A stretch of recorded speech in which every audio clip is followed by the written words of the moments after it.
All right, so we're gonna do a lovely foot mobility now. It's called Wring It Out.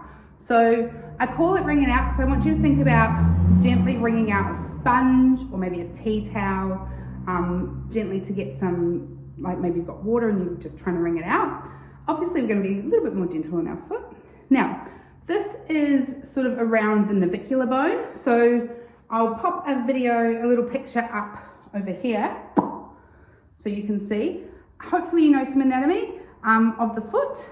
If not, go and check out my anatomy of the foot video, especially if you're doing point work, and you'll understand a little bit more. But our navicular bone sort of runs a little bit across here. And what we want to do is we just want to create some movement side to side.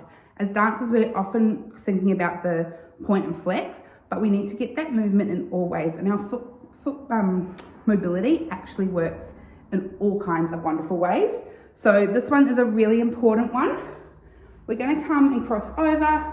This is just a really easy way to get into a quick mobility. You can also, if you want some more space, sit up on a chair or a block or something. But I'm going to come down here and show you what I'm doing. So I'm going to take my two hands like I showed you and sort of do what I call T-Rex hands or doggy paws. And then I put them over kind of where I feel like there's a little bit of movement through there, yeah? So if I go up here, I can feel like I'm not really moving anything, but I can feel there's a bit of movement in there. Obviously, we're not going really hard there.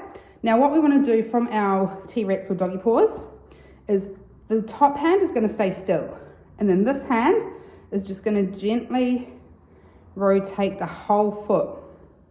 Yep. So if I take away that hand, you'll see this part is really not moving at all, and I'm really getting the mobility through there. And then if I sort of go through here, you can see, you're not going to do it this way, but just so you can sort of see that there is that sort of movement coming in. And what you'll find is this is definitely one of those ones that you'll start with like probably quite limited movement, and then it will start to increase a little bit more. Once again, as with all foot mobility, and especially if you're new to it, giving yourself a few little point and flexes, seeing if that feels nice, maybe doing a couple of rises, seeing if you've got some extra range, but also just checking how it feels one foot to another when you've only done the left or the right, and how does the other side feel. All right, that is your Wring It Out for your navicular mobility.